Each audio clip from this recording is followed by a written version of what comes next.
Ang gastos-gastos mo. Teka man lang. Oh, ano?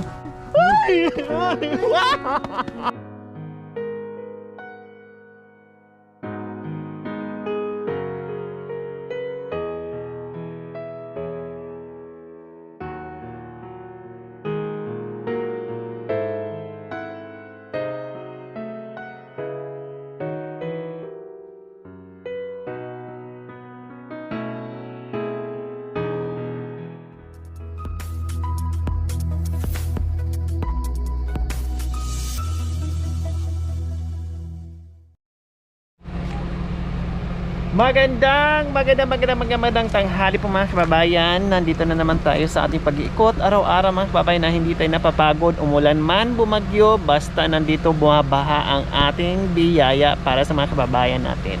Kaya tara, samahan niyo po kami mga kababayan. Hi! Hello, good afternoon. Anong pangalan nila? Iba po.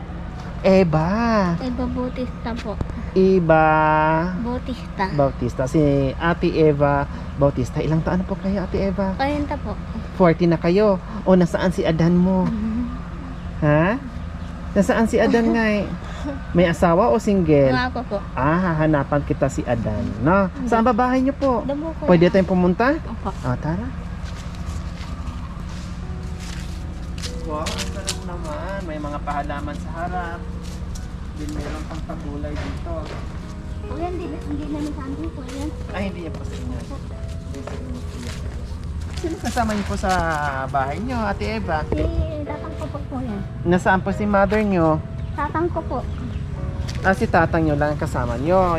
Yung mother niyo, nasaan na po? Patay na po. Patay na. So, bali dalawa na lang po kayo dyan sa bahay. Opo.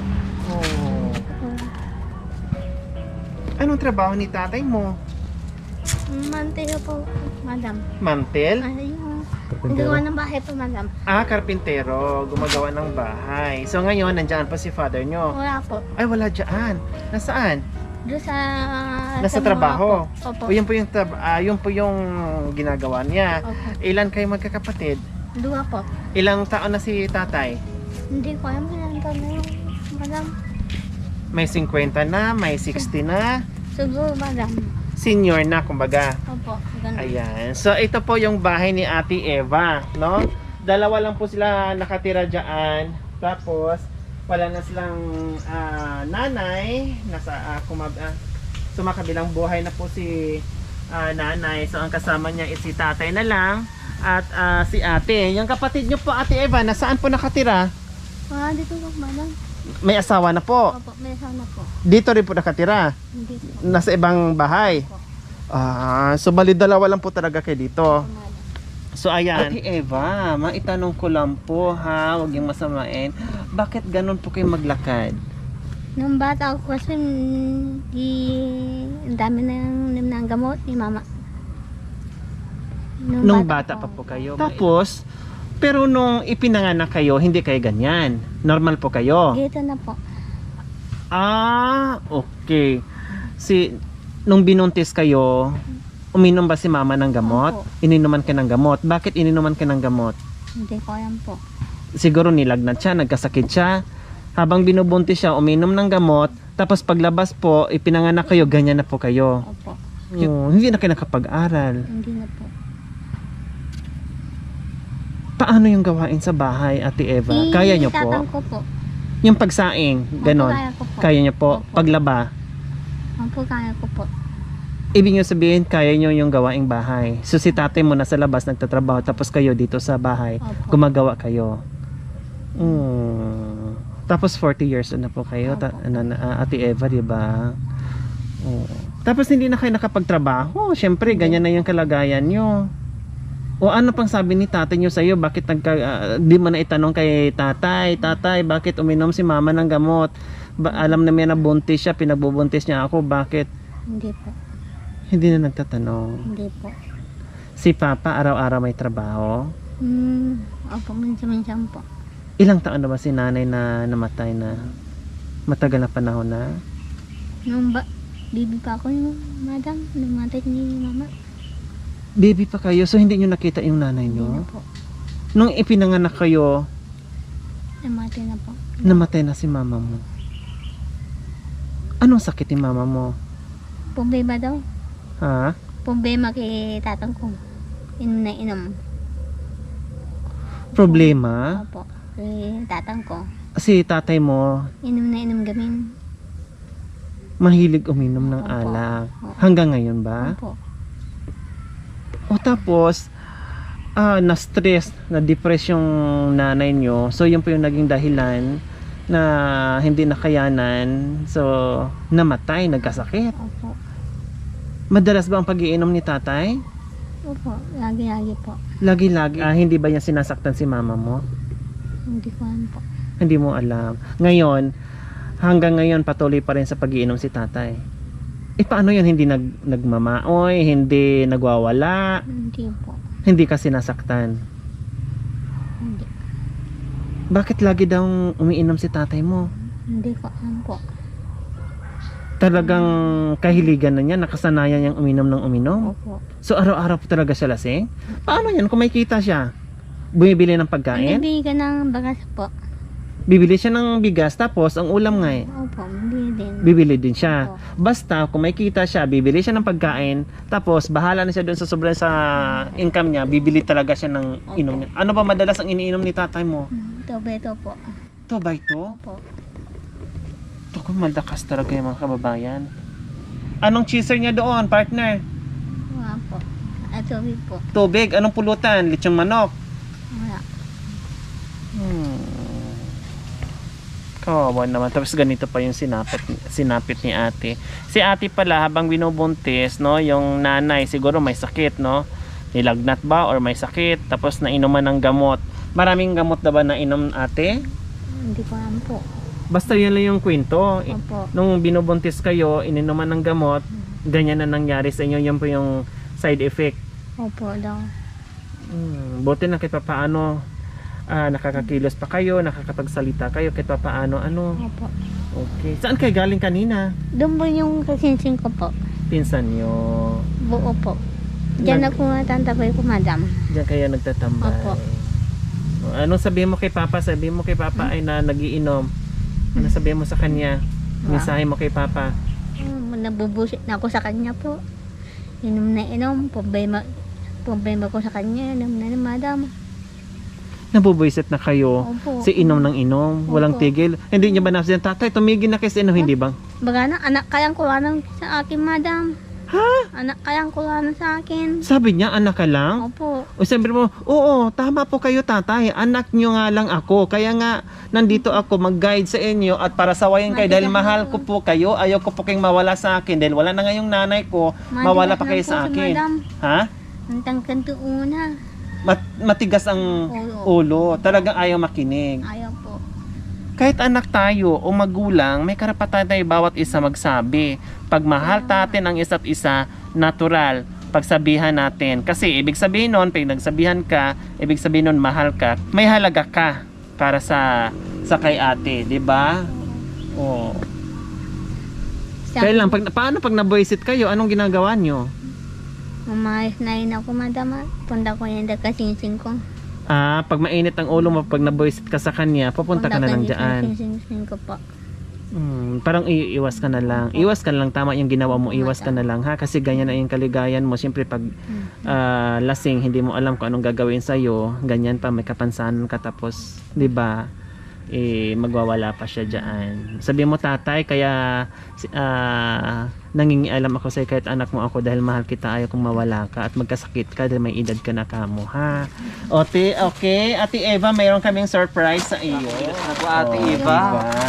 May isang tiro po na itlog. Wow. May mga gusto rin po dito Ate Eva na pang merinda, mga biscuits po, mga dilata yan, mga miswa, may kape na po dito, may gatas. Yan mga dilata po gamit pang luto, tuyos po kamatik at may miswa. At ang biscuits po dito. Oh, di ba? Nandito na rin po yung mga noodles at pancit canton. Oh, di ba? Kayo ba ay nananghalian na? Opo. O, anong inulam nyo kanina? Noodles ka, madam. Noodles tapos ng bit-bit. O, di bale, wag ka muna mag-ulam mamaya ng noodles sa susunod na naman na araw. Kasi meron pa namang itlog dyan. Tapos meron pang pamiswa dito, may sardinas dito. O, pwede mong iluto mamaya si tatay. Madam. Ha? Thank you po. O, masaya ba si Ate Eva sa mga biyayang natanggap niya? Opo. Oh, 'di ba? Hindi ka na mabubuisit ni Papa. Hindi na po. Okay, siyempre, Thank you, madam. magbibigay tayo ng cash. 1,000, Thank you po. 2,000. Oh, may Thank you, 2,000 ka. Mamaya, huwag mong sabihin ha. Iipit-ipitin mo yan ha. Thank you, madam. Total, meron ng pagkain. Baka mamaya kasi pag nalasing si Papa mo at alam niya may 2,000 ka, baka hingi nang hingi sa'yo at pambili lang ng 4x2. Hindi itatag ko, madam. Itatago nyo. Kasi ngayon, katulad ngayon, meron pa kayong bigas, no? Tapos, sa susunod na araw, syempre, sa susunod na linggo, maubos yan. O kundi meron kang huhugutin, may pambili ka ng bigas at ulam. Opo. Panggastos-gastos mo. Teka, madam.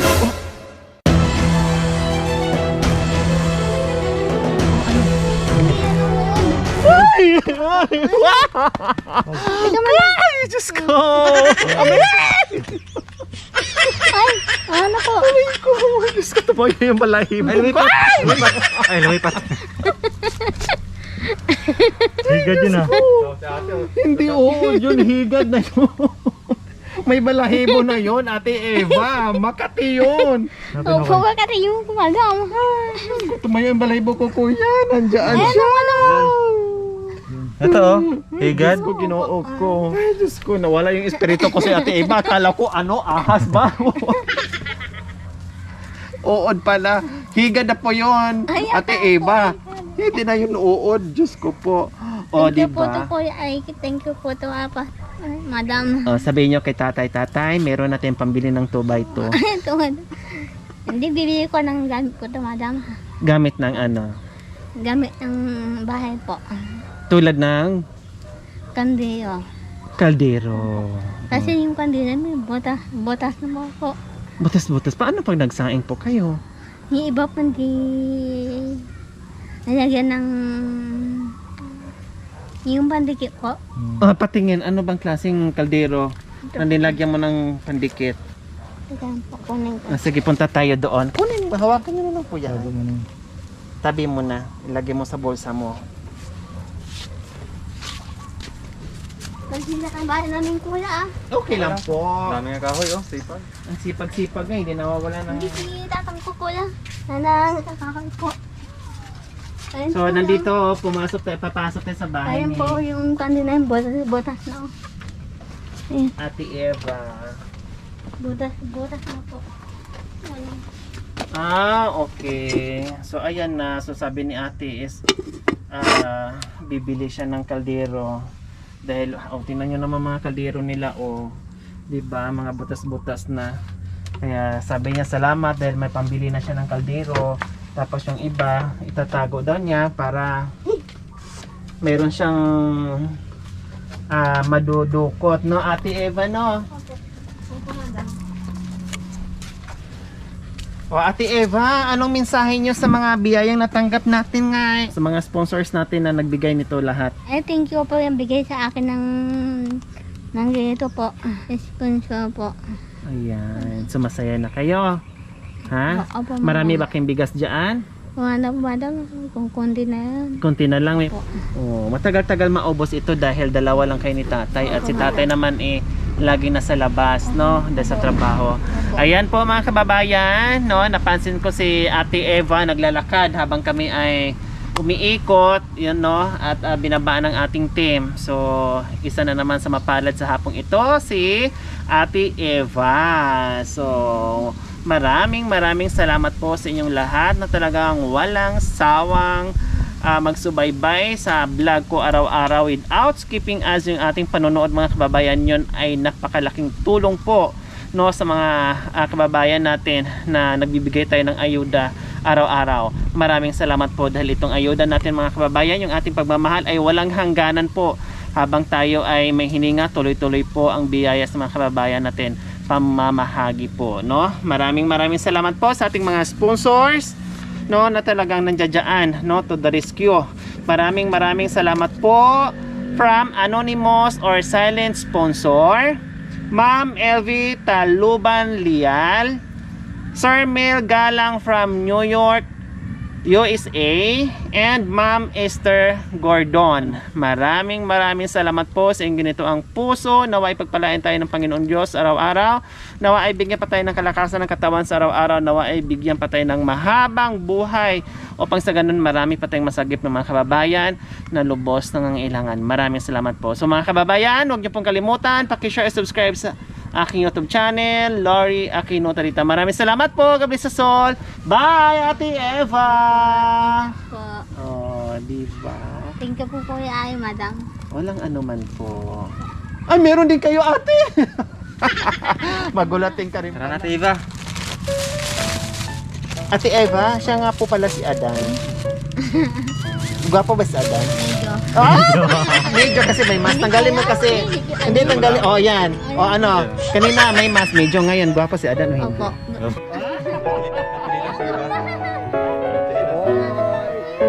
Ha? Burados ka madam. Ano yun? Joke? Opo. Ah, joke. Buladas. Oh, ayan, medyo gwapo. O yung pagtanggalin yung mask, ano na siya? Medyo o gwapo na talaga? Gawa ko na siya. Ah!